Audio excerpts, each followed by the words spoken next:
Frozen എന്ന് പറഞ്ഞാൽ stuck ആവുന്നൊരവസ്ഥ തന്നെയാണ്. അതായത് നമ്മളുടെ ഷോൾഡർ ജോയിൻറ്റിന് നമ്മൾക്ക് ലിഫ്റ്റ് ചെയ്യാൻ പറ്റാത്തൊരവസ്ഥയാണ് നമ്മൾ ഫ്രോസൺ ഷോൾഡർ എന്ന് പറയുന്നത്.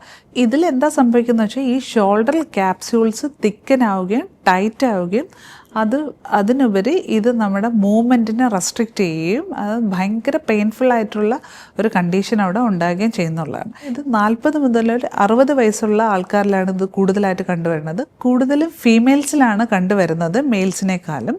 പിന്നെ അടുത്തെന്ന് പറയുന്നത് നമ്മൾ മെയിനായിട്ട് ഇപ്പം ഈ ഒരു ഫ്രോസൺ ഷോൾഡറുള്ള ഒരു കണ്ടീഷനുള്ള ഒരാൾക്കാണെങ്കിൽ നമ്മൾ നിർബന്ധമായിട്ടും അവർക്ക് ഡയബറ്റീസോ അല്ലെങ്കിൽ തൈറോയിഡിൻ്റെ പ്രോബ്ലമോ അല്ലെങ്കിൽ ഹാർട്ട് സംബന്ധമായിട്ടുള്ള പ്രോബ്ലംസോ ഇല്ലെന്ന് നമ്മൾ ഉറപ്പ് വരുത്തേണ്ടത് അത്യാവശ്യമായിട്ടൊരു ഘടകമാണ്. സ്ട്രോക്കോ അല്ലെങ്കിൽ എന്തെങ്കിലും സർജറി കഴിഞ്ഞൊരു പേഷ്യൻ്റ് ആണെങ്കിൽ അവരുടെ വേദന കുറയ്ക്കാൻ വേണ്ടിയിട്ട് അവർ കൈ അനക്കാതിരിക്കുന്ന ഒരു പ്രവണത കാണുന്നുണ്ട്. അപ്പോൾ അതുകൊണ്ടും ഈ ഒരു ഫ്രോസൺ ഷോൾഡർ എന്നുള്ളൊരു കണ്ടീഷനിലോട്ട് പോകാൻ ചാൻസ് ഉണ്ട്.